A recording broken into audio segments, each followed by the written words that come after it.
दिल्ली की सरकार का प्रशासन बिल्कुल पंगु हो गया। और सच जानो तो कोविड ने लोगों को जीना सिखा दिया। एक बहू अपने ससुर के पास बैठी है 4 लाश के साथ। बड़ी मजेदार बात है कि उन हॉस्पिटलों में दिल्ली सरकार के नोडल ऑफिसर भी बैठे थे, तब ये बेईमानियां हो रही थी। क्योंकि 3 लोग मिल गए थे, हॉस्पिटल वाले, इंश्योरेंस वाले और लैब वाले। फिर आपने कह दिया कि जो भी कोरोना वॉरियर मरेगा उसको 1 करोड़ रुपए देंगे। अक्षय कुमार का फोन आया मुझे इंडस्ट्री से, 4 दिन लाशें बेड के ऊपर पड़ी रही हैं। जिस बीमारी का इलाज नहीं था, 25-25, 30-30 लाख रुपए बिल बनाया उन्होंने। इनको सपोर्ट कौन कर रहा था सर ये इतने बड़े लेवल का स्कैम करने के लिए? जैसे बॉडी आई, कितनी देर लगेगी? तो 24 घंटे लगेंगे, तो जल्दी कराना हो 20,000 पर। यही एक कारण है, कोविड में अपनों ने अपनों को हाथ में लगाया। आज के पॉडकास्ट में हमारे गेस्ट है जे संटी सर, जो कि बीजेपी के फॉर्मर एमएलए रहे हैं और साथ ही साथ प्रेसिडेंट और फाउंडर है शहीद भगत सिंह सेवा दल के। कोविड में जो इतना क्रिटिकल टाइम रहा है, उन्होंने उस टाइम पर इनकी संस्था ने आगे बढ़कर सबसे ज़्यादा काम किया है। कोविड के बिगेस्ट स्कैम आपको इस पूरे पॉडकास्ट में पता चलेगा। पॉलिटिक्स के बारे में आपको इस पॉडकास्ट में पता चलेगा, क्योंकि एक फॉर्मर एमएलए रहे हैं बीजेपी के। और कोविड के टाइम पर जब लोगों ने अपने ही लोगों को छूने से मना कर दिया था, उस टाइम पे इनकी संस्था ने इन्होंने 4,000 से भी ज़्यादा लोगों का अंतिम संस्कार किया है।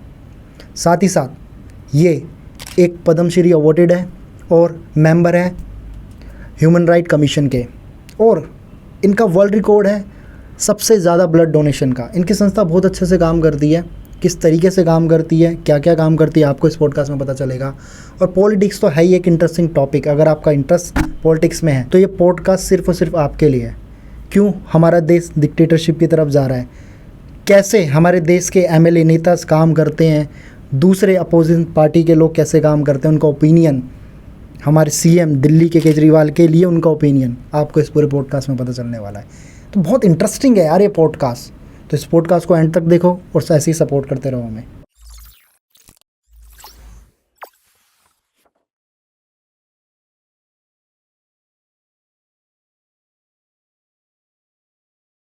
स्वागत है सर आपका पॉडकास्ट कुणाल शो में। कैसे हैं आप? जय हिंद, बहुत अच्छा हूँ मैं। जय हिंद सर, जय हिंद। सबसे पहले सर आपका बहुत बहुत बहुत शुक्रिया कि आपने मुझे मौका दिया आपसे बात करने के लिए। इस पॉडकास्ट को स्टार्ट करने से पहले बस मैं आपसे ये जानना चाहूँगा, जिन लोगों को नहीं पता कि शहीद भगत सिंह सेवा दल क्या है, कैसे काम करती है और किन लोगों के लिए काम करती है। देखिए, साधारण काम तो कोई भी व्यक्ति कर लेता है, कोई एनजीओ कर लेती है, लेकिन हमारी संस्था की थोड़े से टफ काम है। जैसे अनक्लेम्ड डेड बॉडी कोई मिलती है, उसको क्रिमेट करना, पहले पुलिस को बुलाना, उसको अनआइडेंटिफाई घोषित कराना, 4 दिन लग जाते हैं उसमें। फिर उसको लाके हम उसका फ्यूनरल करना, फिर उसकी अस्थियों को विसर्जन करना, ये पहला काम है। ठीक है। उस काम को करने के लिए शव वाहन भी चाहिए होता है। वो हमारा दूसरा काम है कि डेड बॉडी को हॉस्पिटल से घर लाना या मॉर्चरी में लेके जाना और फिर वहाँ से शमशान लेके आना। और तीसरा काम है हमारा एम्बुलेंस का, फ्री एम्बुलेंस। कोई भी पेशेंट घर से हॉस्पिटल जाना है या हॉस्पिटल से घर आना है या कोई डिलीवरी के लिए एक्सीडेंट केस है वगैरह वगैरह, उसमें हमारी एम्बुलेंसेस जाती हैं। कोविड में तो 1000 हो गई हैं। इसके बाद हम लोग मोर्चरी बॉक्सेज भी देते हैं फ्री ऑफ कॉस्ट, रात को डेड बॉडी रखने के लिए, 1 दिन 2 दिन 3 दिन, जैसे किसी के डेथ होगी, बच्चे बाहर से आने हैं तो उसके लिए मोर्चरी बॉक्स देते हैं। और 5वां काम है हमारा ब्लड डोनेशन का। ब्लड डोनेशन, कल ही हमने 172वां अपना ब्लड डोनेशन कैंप किया और मैं 106 बार ब्लड दे चुका हूँ। आपका वर्ल्ड रिकॉर्ड भी है उसमें? मेरा वर्ल्ड बुक ऑफ रिकॉर्ड में नाम है। 2019 में मेरी सेंचुरी हो गई थी। ओके। तो ये काम शहीद भगत सिंह सेवा दल के हैं। इसके अलावा जितनी भी अस्थियां दिल्ली में हमारे आसपास कहीं भी लावारिस होती हैं, जिनके परिवार वाले नहीं लेके जाते, उनको हम हर महीने विसर्जन करने के लिए हरिद्वार में गंगा जी में मेरा बेटा ज्योत जीत जाता है। ओके। तो सर मैं इसको थोड़ा सा डीपली जानना चाहता हूँ कि शहीद भगत सिंह सेवा दल की शुरुआत कब हुई, और अभी जैसा मैं देखता हूँ, मैंने अभी आपके बाहर भी देखा, बहुत बड़ी संस्था भी बन चुकी है। तो वो जर्नी आपकी कैसी रही स्टार्टिंग से अभी अब तक की, इसके बारे में अगर आप कुछ बताओ। देखिए, 1000 की गिनती जो होती है ना, 1000 एकदम नहीं बन जाते, 0 से शुरू होती है, 1 2 3 4 करते करते। और ऐसी 95 में जब एक शमशान घाट में मैंने देखा किसी व्यक्ति को कि अपने बच्चे के दाह संस्कार के लिए लोगों की अध जली हुई लकड़ियों को उठा के इकट्ठा कर रहा था। हमें लगा शायद चोरी कर रहा है, तो पता लगा कि नहीं, ये गरीब है, इसके पास पैसे नहीं है, असहाय है, प्रदेश से आया हुआ था। हमने उसका संस्कार कराया, मेरे दोस्तों ने, मैंने तभी से निश्चय किया कि हम इस काम को करेंगे। तो ये जिक्र आया कि संस्था का नाम क्या रखें, तो मैंने कहा देखो जैसा नाम होगा वैसे लोग जुड़ेंगे। अब बुजुर्ग के नाम से रखोगे बुजुर्ग आएंगे, महिला के नाम के रखोगे महिलाएं आएंगी जी। एक ऐसे क्रांतिकारी के नाम से रखें जिसने 23 साल की उम्र के फांसी के फंदे को चूमा हो और कहा हो कि दम निकले इस देश की खातिर, बस इतना अरमान है। तो हमने शहीद आजम भगत सिंह जी के नाम से संस्था का नाम रखा। एक पुरानी सी एम्बुलेंस से शुरू किया था, आज 32 हैं। एक शमशान घाट हमारे पास है, एमसीडी से हमने अडॉप्ट किया हुआ है। ओके। और 3 एम्बुलेंस पार्किंग है हमारे पास बहुत बड़ा एक स्टाफ है 30 लोगों का, वॉरियर्स हैं। सारा सेटअप परमात्मा की कृपा से इस 27 साल में हो चुका है और 55,000 से ज़्यादा डेड बॉडी को हम अपनी एम्बुलेंस शव वाहन में कैरी कर चुके हैं। यह है हमारा इतिहास। और सर, अब जब भी आप ये प्रोसेस या कोई भी चीज़ आप करते हो इस सेवा दल के अंदर, तो कभी आपको दिल से ऐसा लगता है कि यार मतलब जिनको फैमिली क्लेम नहीं कर रही है उनको कैसे अप्रोच किया जाए, क्योंकि ये आपका फ़र्ज़ है जो आप पूरा करते हो। इसके पीछे का रीज़न सर कुछ इसलिए क्योंकि वो फैमिली क्लेम नहीं करी, क्योंकि वो गरीब है, या इसके अलावा भी पीछे कुछ और रीज़न हो सकता है एक डेड बॉडी को क्लेम ना करना? लोगों के अंदर ना मोह नहीं रहा, जो प्यार था ना। आज भी मैं देखता हूँ कि जो अमीर लोग हैं, बहुत पैसे वाले हैं, उनके यहाँ जो डेथ होती है तो डेड बॉडी लेके आते हैं शमशान घाट में, तो किसी के अंदर कोई ऐसा दिखता नहीं है कि किसी दुख में है। बड़े बड़े मोटे मोटे काले काले चश्मे लगाए खड़े हो जाते हैं वो, और कहीं गम नहीं दिखता। लेकिन वहीं गरीब आदमी की जब कोई डेथ होती है, किसी घर में किसी पिता की डेथ होती है, सपोज बच्चे हैं, बच्चियां हैं, पत्नी हैं, वो बिलखते हैं, रोते हैं, तड़पते हैं। क्यों? क्योंकि उनकी सारी ज़रूरतों का साधन वो थे जो चले गए। आज उनको लगता है हमारे पास कुछ नहीं रहा। अमीर आदमी के बच्चे या परिवार वाले क्यों नहीं रोते? उनको पता है साधन संपन्न है, भाई सब कुछ हमारा ही तो है, कुछ दे के गए हैं, लेके तो कुछ गए ही नहीं है। यही एक कारण है कि कोविड में भी अपनों ने अपनों को हाथ नहीं लगाया। बच्चों ने, सके बच्चों ने माँ बाप को ये कह दिया कि ले जाओ अंकल जी, हम नहीं उठा पाएंगे। किसी ने कहा डर लगता है, किसी ने कहा मुझे खुद को कोरोना है, वगैरह वगैरह। और जब लेकिन डेड बॉडी ले जाने लगे तो किसी ने अपने पिता की जेब में हाथ डाला और बटुआ, मोबाइल, चाबियां जो थी निकाल ली। किसी ने घड़ी उतार ली, किसी ने मोबाइल उतार लिया, किसी ने अंगूठी उतार ली, किसी ने माँ की बालियां उतारी। वहीं तक प्रेम है बस। सर, कोविड में आपको क्या लगता है जो दिखाया गया हमारे मीडिया के थ्रू, इतना डर फैलाया गया कि लोग अपने खास सगे, दूर की तो बहुत दूर की बात है, उन तक को भी क्लेम नहीं कर रहे थे। ठीक है, बीमारी अपनी जगह, आई कैन अंडरस्टैंड, बट किसी के अंतिम संस्कार के लिए भी गवर्नमेंट ने, हमारी सरकार ने परमिशन नहीं दी।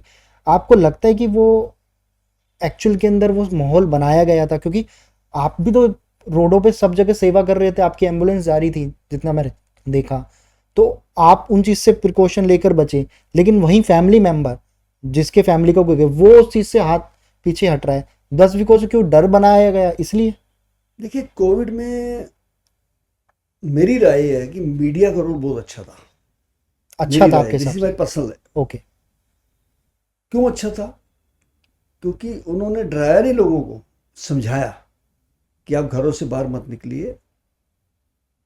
जैसे आपने हमारे बारे में कहा, हमने तो भुगता भाई।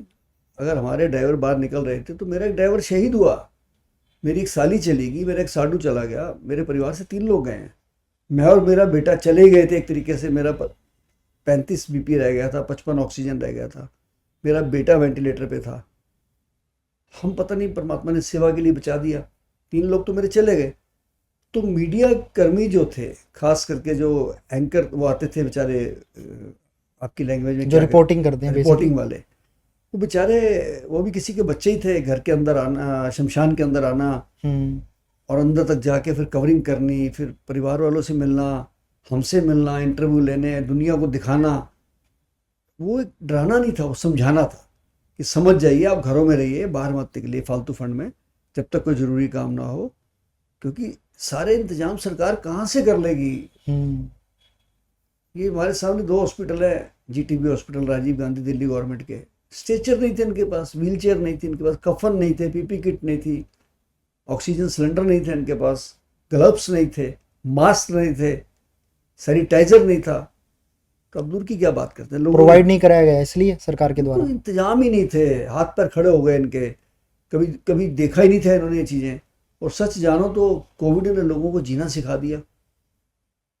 कोई पहले सैनिटाइजर इस्तेमाल करता था तो कहते थे बड़ा पैसे वाला है, बड़ा वहमी है, देखो जी हर समय हाथ ही साफ करता रहता है। तो मास्क लगाता तो कहते थे बीमार है, ये तो किसी बीमारी का मरीज लगता है। आज दुनिया ने लगा लिया। तो ये कोविड ने तो जीना सिखा दिया। ये हमारे को भी इन्फेक्शन से बचना चाहिए। और जहाँ तक मीडिया की आपने बात की, मीडिया का रोल अच्छा था उसमें। और सर पूरे कोविड सिनेरियो में जब आप इतनी सेवा कर रहे थे, आपने सबसे वर्स्ट चीज़ क्या देखी? ठीक है, जिन लोगों आपको जो कॉल कर रहे थे, जिनके लिए आप पहुंच पा रहे थे, जहाँ तक मैं समझ पा रहा हूँ बहुत लोग ऐसे भी होंगे जो आप तक रीच नहीं कर पाए, पहुंच नहीं पाए, या आप उन तक नहीं पहुंच पाए, उनका क्या रहा? वो कैसे आपको कहीं ना कहीं से सर कुछ ना कुछ खबर जरूर मिली होगी, जिनको आप क्लेम कर रहे हो उनका अंतिम संस्कार करो, लेकिन बहुत लोग सर ऐसे भी थे जिनको अंतिम संस्कार करने के लिए भी कोई नहीं रहा। वो आपने शायद खुद देखा भी होगा, उसके बारे में अगर आप कुछ बताओ। दिल्ली सरकार का उसमें बहुत बड़ा फेलियर था। दिल्ली की सरकार का प्रशासन बिल्कुल पंगु हो गया था। ना इनके पास एम्बुलेंस थी, ना शव वाहन थे, ना ऑक्सीजन थी। इनके हॉस्पिटलों के बाहर बैनर लग गए थे, नो ऑक्सीजन नो एडमिशन। एक रात में जयपुर गोल्डन हॉस्पिटल में 25 लोग मरे, रिकॉर्ड है। बत्रा हॉस्पिटल के चीफ डॉक्टर मरे ऑक्सीजन की वजह से। इवन मेरा मैनेजर हरजीत जो है, यहाँ एक हॉस्पिटल में था प्राइवेट में, उनका फ़ोन आया कि शंटी जी ऑक्सीजन नहीं, जल्दी ले जाइए, अगर 1 घंटे में नहीं लेगा तो डेथ कर जाएगा। ये फेलियर था दिल्ली गवर्नमेंट का, और ये बहाने दूसरों पे कर रहे थे।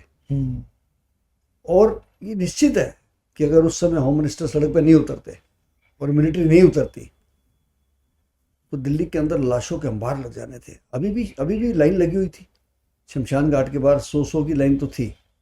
जिस शमशान घाट में 2-4 डेड बॉडी की रोज एवरेज हो, वहाँ 200 बॉडी आ रही हो, इससे भयानक मंजर तो नहीं आ सकता। बिल्कुल प्रिपरेशन नहीं थी, या करना नहीं चाह रहे थे वो सरकार, कि इतनी सब उन्हें पता था सिनेरियो ऐसा है, ना उनके पास साधन थे लोगों को देने के लिए, और जो लोग चाह रहे थे वहाँ भीड़ इतनी थी कि उनके पास उतनी चीज़ें, खुद डॉक्टर ने बोला कि हमारे पास आई नहीं, हम दे कैसे। भाई देखिए, एक वो कहावत है ना, एक अनार 100 बीमार। अब इनके पास साधन ही कोई नहीं था। अगर इनके पास एक एम्बुलेंस और 100 की जगह है, डिमांड आ रही है, तो ये क्या करेंगे? पंगु हो जाएंगे। 4-4 दिन लाशें बेड के ऊपर पड़ी रही हैं जीटीबी हॉस्पिटल में, उठाने वाले नहीं थे वर्कर इनके पास। 4-4 दिन की बात कर रहा हूँ मैं। और घरों में कितनी लाशें थी मैं बता नहीं सकता। द्वारका में एक डेड बॉडी पड़ी थी, 3 दिन पूरे हो चुके थे, चौथा दिन शुरू हुआ। मुझे एक बहुत बड़े चैनल के एडिटर का फ़ोन आया, कहते शंटी जी एक बहुत ज़रूरी काम है यार, एक बहू अपने ससुर के पास बैठी है 4 दिन से लाश के साथ, पति उसका कनाडा में, तो कुछ सेवा हो सकती है? मैंने कहा बिल्कुल हो सकती है, मुझे 1.5 घंटे का समय चाहिए, क्योंकि द्वारका बहुत दूर है यहाँ से। हम लोग जब वहाँ गए, 4थी मंजिल से हमने उस डेड बॉडी को नीचे उतारा। वो किस लिए सीढ़ियों से उतारा? क्योंकि वहाँ के लोगों ने लिफ्ट में ले जाने से मना कर दिया कि हम डेड बॉडी को नहीं ले जाने देंगे।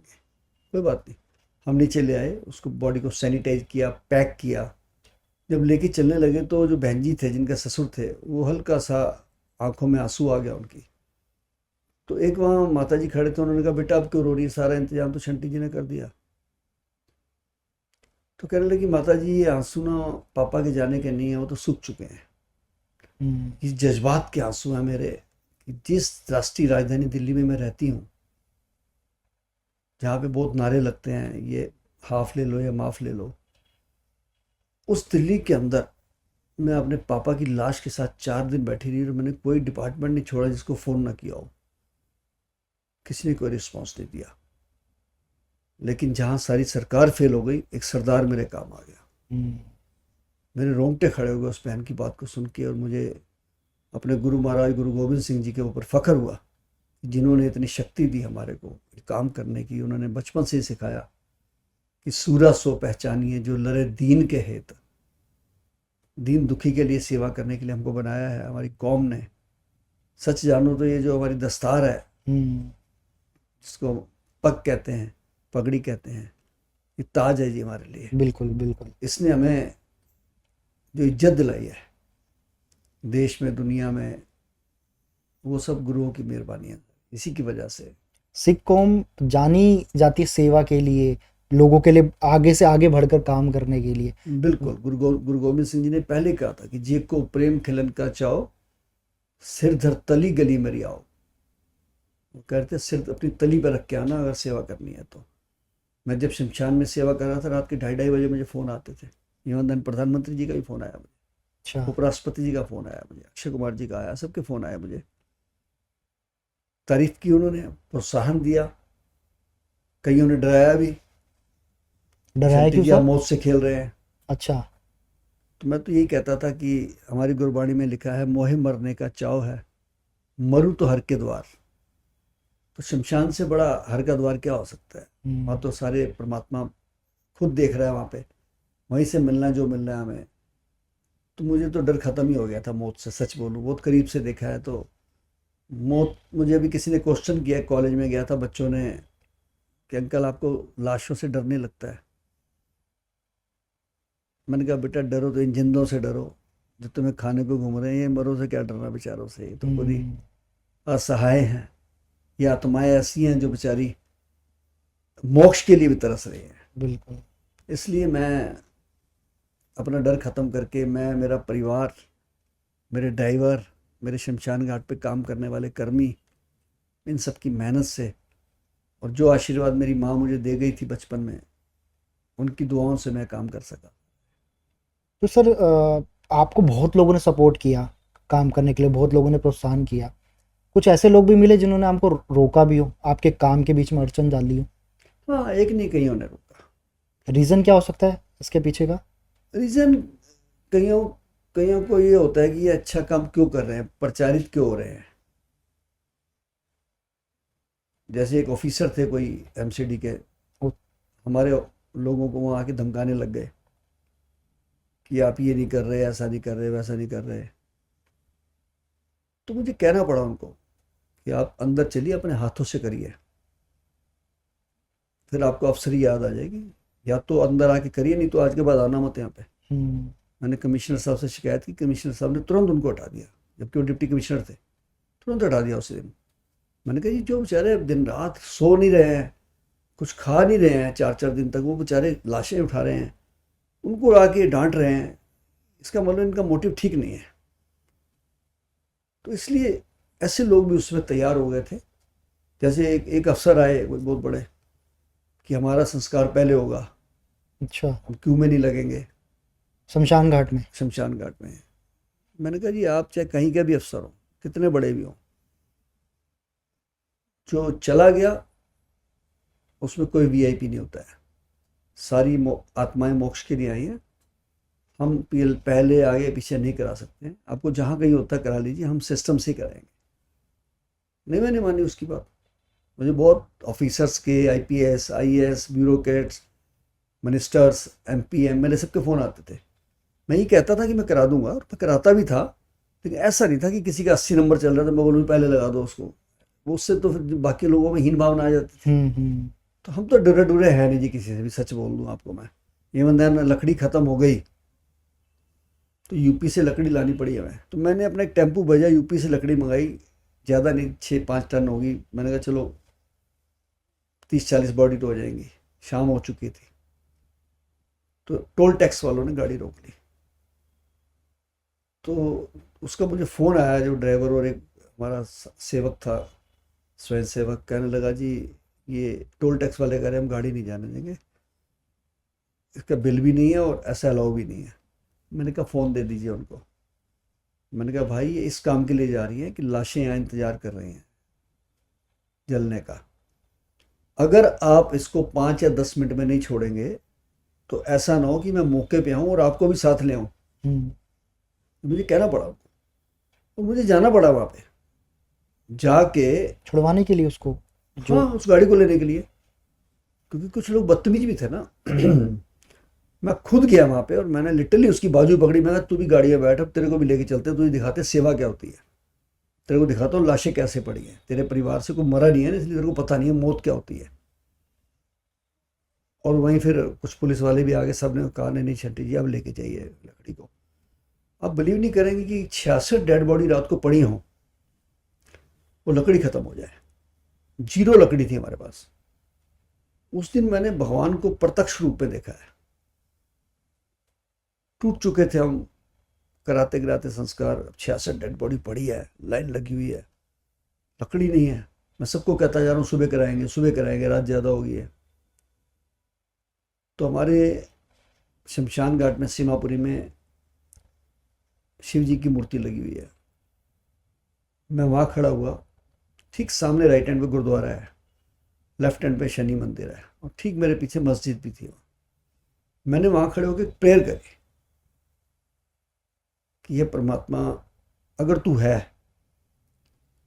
तो आज इज्जत रख ले हमारी, कि इतनी इतनी आत्माएं यहाँ पड़ी हैं और हमारे पास जलाने के लिए लकड़ी नहीं है यार, कोई इंतजाम नहीं है।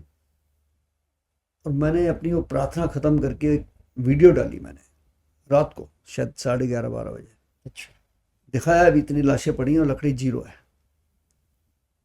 देखो ईश्वर खुद तो नहीं आता है, वो जरिया बनता है किसी न किसी के रूप में।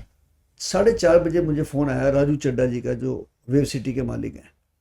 कहते शंटी जी हम आपको वीडियो देखी है मैंने आपकी, 1000 टन लकड़ी हम आपको भेज रहे हैं और 7 बजे तक 3-4 ट्रक आ जाएंगे आपके पास। मुझे लगा जैसे ईश्वर खुद आ गया, मसीहा बन के। तो एक संदीप शर्मा जी थे, जज थे हाई कोर्ट के शिमला में, मुझे शिमला से फ़ोन कर रहे हैं, कह रहे हैं शंटी जी आपके लिए हम 4 टन ट्रक लकड़ी भेज रहे हैं, 80 टन लकड़ी। मैं बता नहीं सकता कैसे कैसे लोग जो थे वो, उन्होंने फिर मदद के लिए अपना हाथ आगे बढ़ाया। अक्षय कुमार का फ़ोन आया मुझे इंडस्ट्री से कि शंटी जी मैं 2 एम्बुलेंस भेज रहा हूँ आपको।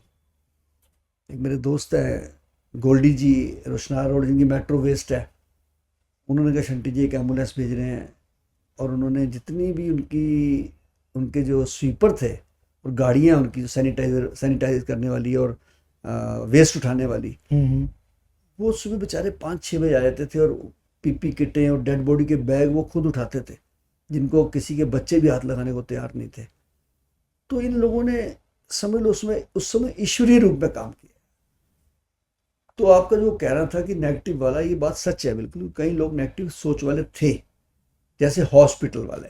हाँ जिस बीमारी का इलाज नहीं था, 25-25, 30-30 लाख रुपए बिल बनाया उन्होंने। और जब परिवार वालों ने कहा पैसे नहीं है तो लाश देने से मना कर लिया उन्होंने।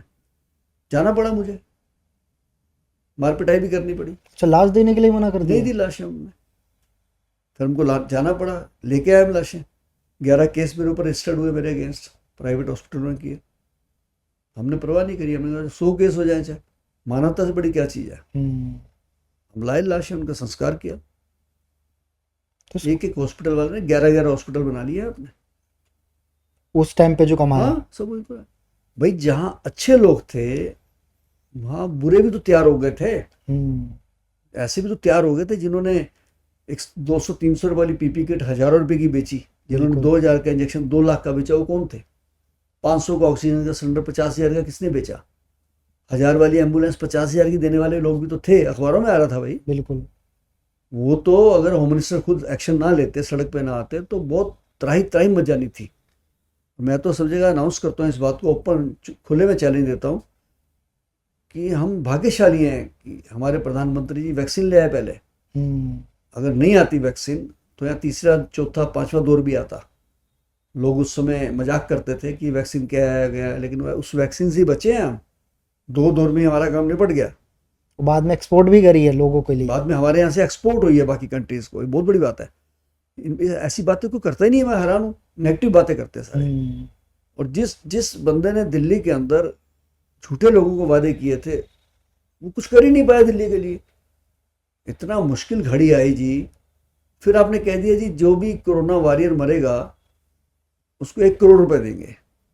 कहाँ दिया आपने? हमारा ड्राइवर मरा, 1 रुपया नहीं दिया, किसी ने पूछा तक नहीं हमें आगे, अफसोस तक जाहिर नहीं किया, कोई फाइनेंशियली हेल्प नहीं करी दिल्ली सरकार ने हमारी, किसी तरीके की हेल्प नहीं करी।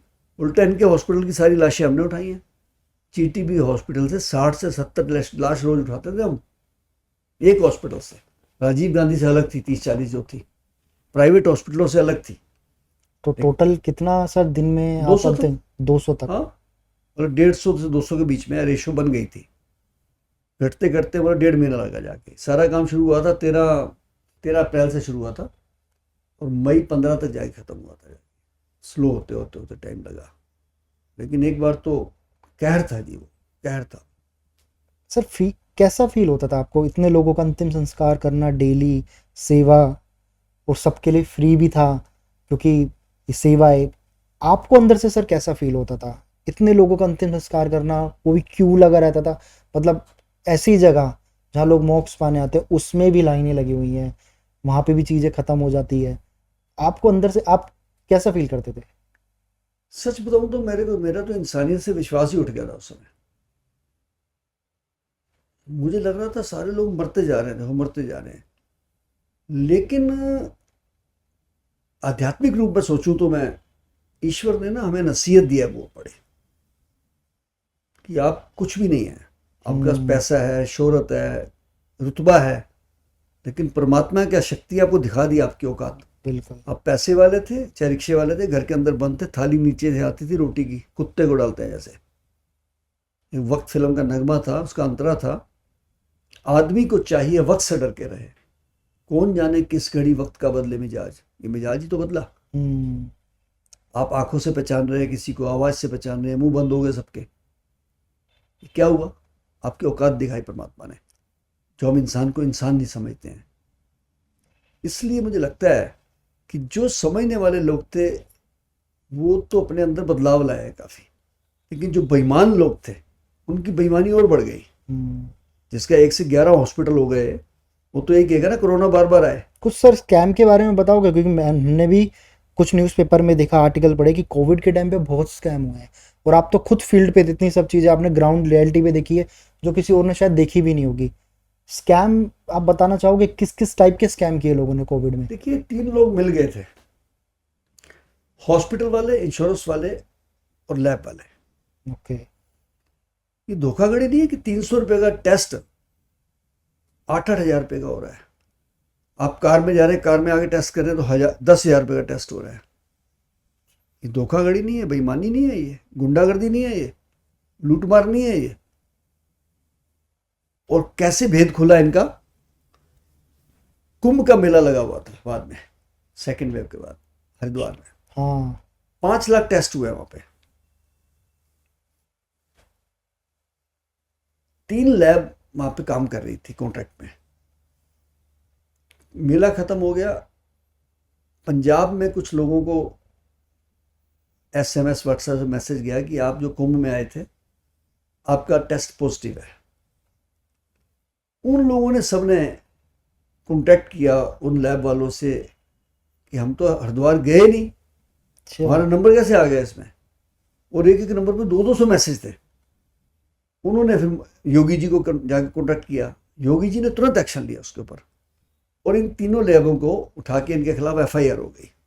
एक नलवा लैब थी, एक लाल पैथ लैब, जो इतनी बड़ी है कंपनी। हाँ, मैं तो नाम ले रहा हूँ भाई, ऑन रिकॉर्ड ले रहा हूँ, लेकिन मैं तीसरी शायद मैं नाम भूल रहा हूँ। इन तीनों के खिलाफ FIR हुई, सुप्रीम कोर्ट तक केस गया, इनके बंदे जेल गए, इनके बंदे जेल में गए, और जाने चाहिए थे। बिल्कुल। कि आपने टेस्ट ही नहीं करे, झूठे टेस्ट कर दिए सारे आपने।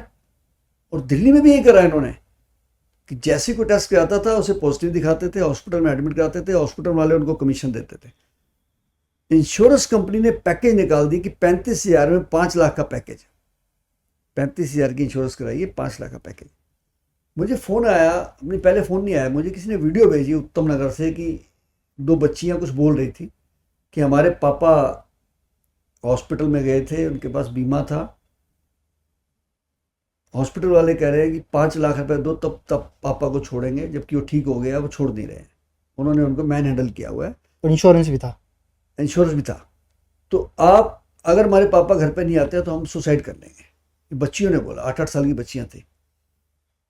तो मेरे को तो एकदम सिरन सी दौड़ गई शरीर में। मैंने कहा यार इतना कहर हो रहा है। तो हमारी शाखा है जो वेस्ट दिल्ली की, मैंने सोनू जी को कहा, मैंने कहा सोनू जी उनको बोलिए जाके कि उनको बंदे को घर छोड़ दें, नहीं तो 2 बजे मैं खुद आऊँगा। उन्होंने सीरियसली नहीं लिया हमारी बात को, और 2 बजे हम 2:30 बजे वहाँ पहुँच गए। और जाके जैसे ही मैंने, मेरे मीडिया वालों ने रिकॉर्डिंग शुरू की तो हॉस्पिटल वाले सारे बाहर आ गए, नहीं अंदर आके बात कर लो। मैंने क्यों अंदर आके बात कर लो, यही बात करो हमारे साथ। बड़ी मजेदार बात है कि उन हॉस्पिटलों में दिल्ली सरकार के नोडल ऑफिसर भी बैठे थे, तब ये बेईमानियां हो रही थी। तो मैंने बात पता की, क्या थी जी, वो एक ई रिक्शा के चालक थे, 35,000 रुपये देकर इंश्योरेंस कराई थी 5 लाख की। 4,90,000 तक का जो बिल था टीपीए पास हो गया। बड़ी मजेदार बात है, जैसे ही वो 5.25 लाख पे बिल गया तो इंश्योरेंस कंपनी कहने लगी थी आपको तो शुगर थी पहले से, हाँ, तो आपको तो सारा बिल कैंसिल, सारा कैश देना पड़ेगा। मतलब 2 लाख का बिल गया, शुगर नहीं है, 3 पे शुगर नहीं है, 4 पे भी नहीं है, 5 लाख टापते ही हॉस्पिटल वाले और इंश्योरेंस वाले मिल गए आपस में, बेईमानी पे उतर आए। उनकी नीयत में खोट आ गई कि आपकी इंश्योरेंस तो लैप्स हो गई क्योंकि आपको शुगर थी। अरे शुगर थी तो आपने पहले कैसे इंश्योरेंस करी, और हॉस्पिटल वाले ने पहले क्यों नहीं कह दिया शुगर है, अब क्यों कह रहा है 5.25 लाख पे। बेईमान हो गए थे सारे, चोर थे एक नंबर के, क्योंकि उनकी जेब से पैसा जा रहा था। 5 लाख से मिले हुए थे सारे।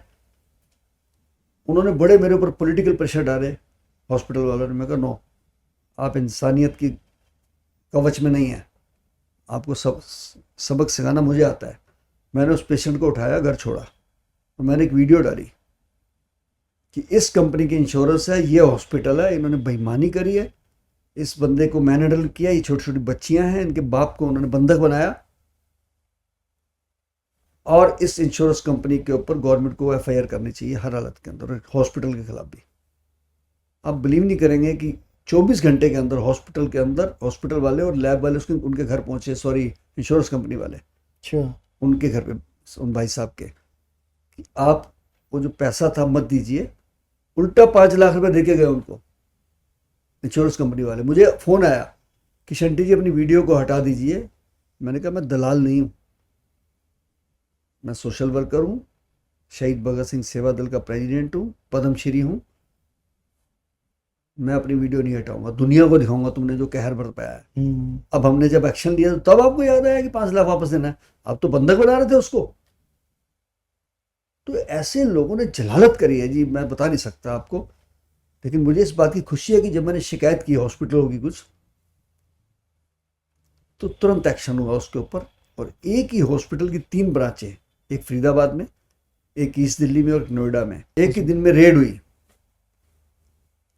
3 करोड़ रुपए कैश, 3 करोड़ का सोना मिला उनसे हॉस्पिटल में। यस, सोना क्यों मिला, एक्सचेंज कर लिया था, 2 नंबर का पैसा था, पैसे देके सोना ले लिया उन्होंने।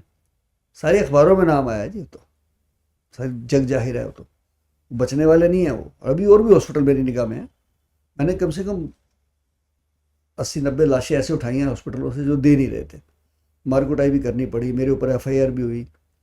मैंने कहा जो होता है होने जाए, जो हो सकता है हो जाए, हम अपने को, अपनी सेवा को ऐसी बरकरार रखेंगे। ईश्वर ने जो शक्ति दी है उसे निभाएंगे, जब तक जिंदा है हम पीछे नहीं हटेंगे। किया हमने उसके ऊपर। ये भी तो सर कहीं ना कहीं स्कैम था, जहाँ आपने बताया भी था स्टार्टिंग में कि टेस्टिंग 300 की जगह 8,000 की कर रहे हैं, ऑक्सीजन वाली मशीन जिसका मेरे रेट पास बहुत बिल कम पड़े है। हैं, मैक्स हॉस्पिटल के बिल पड़े हैं मेरे पास, जिन्होंने 7200 रुपए की पीपी किट लगाई है। मैक्स साकेत 300 रुपए की चीज़। 300 रुपए की पीपी किट। और बेईमानी सुनिए, अगर 25 लोग आईसीयू में पड़े हैं, एक डॉक्टर अंदर देखने जा रहा है, तो एक ही तो पीपी किट पहनेगा। बिल्कुल। उन्होंने 25 के 25 को लगाया, 7200 ये डॉक्टर साहब आए थे। वाह, ऐसा कौन सा डॉक्टर है जो 25 पीपी किट पहन के चला गया वहां पे। इंजेक्शन मंगवा लिए लोगों से, इंजेक्शन लगाया ही नहीं, इंजेक्शन बेच दिए बाजार में।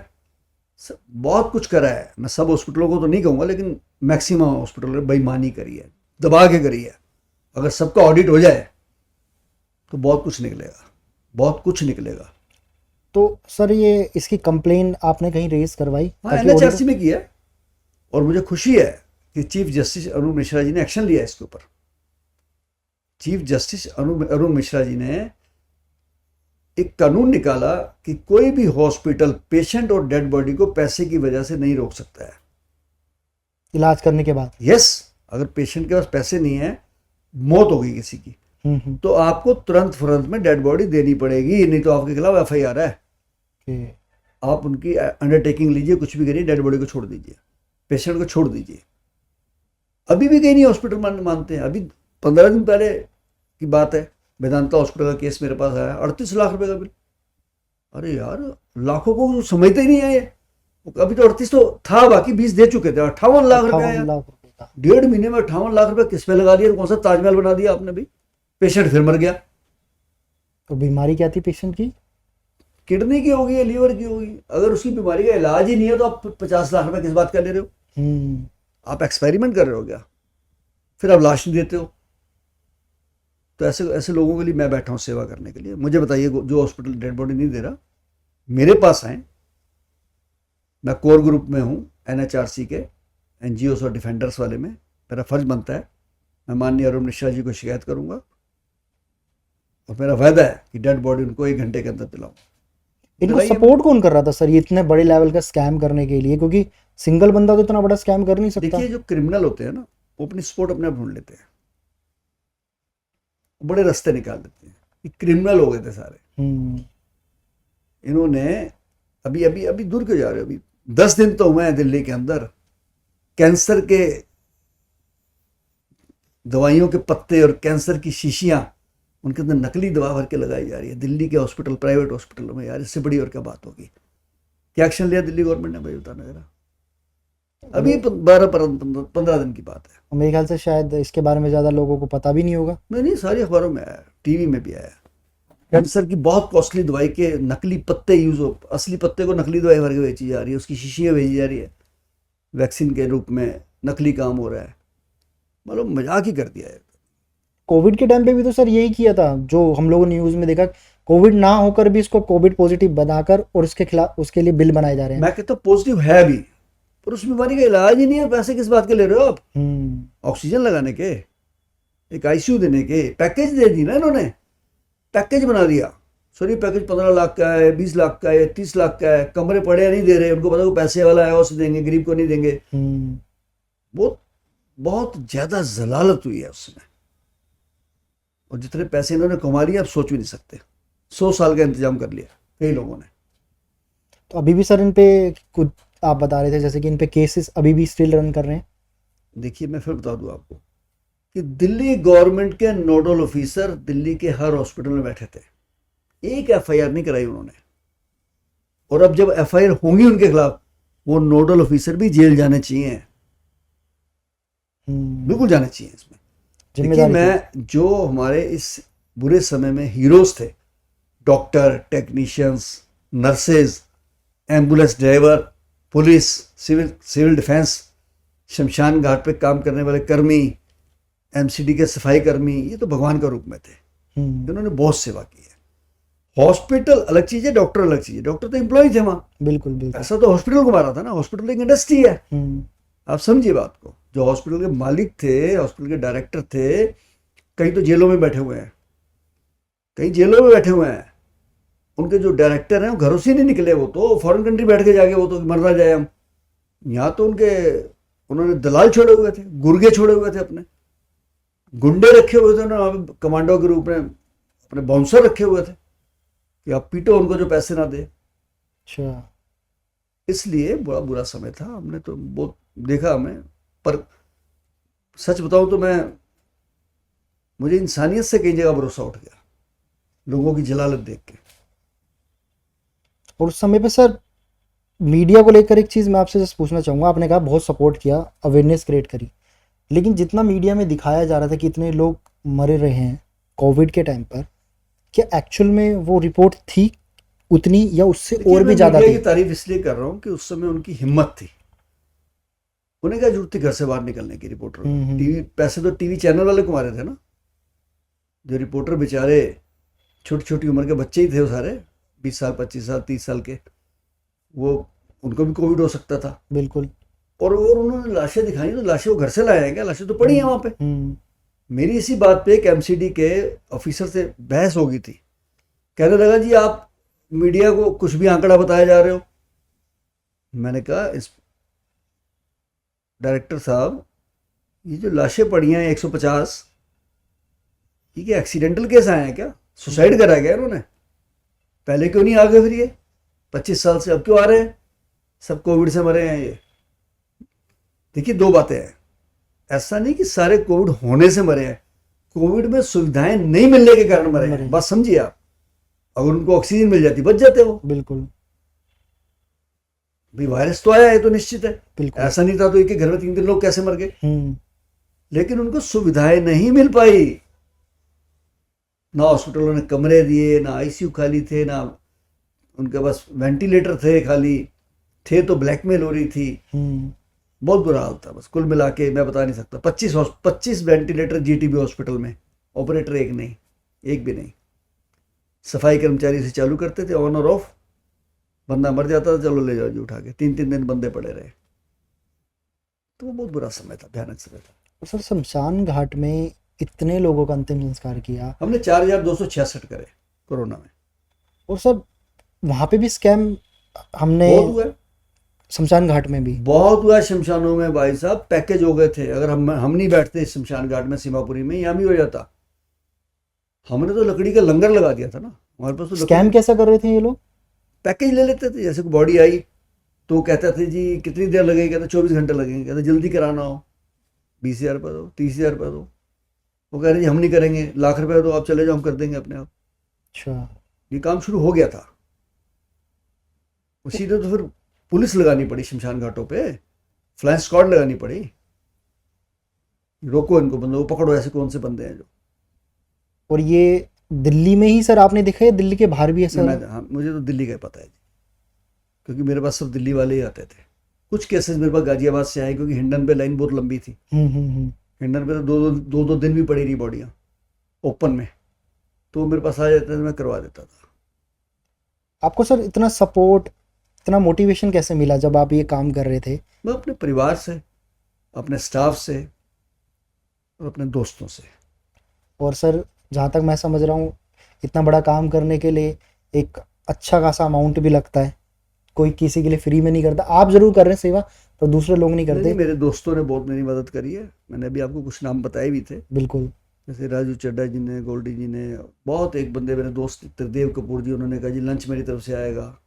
एक रवि शर्मा जी थे, उन्होंने कहा जी ब्रेकफास्ट मेरी तरफ से आएगा।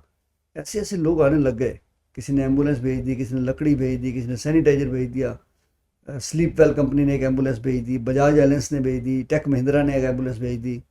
बड़ी बड़ी कंपनियों ने हमें मदद करनी शुरू कर दी उस समय, तो इसी की वजह से हम चल पाए।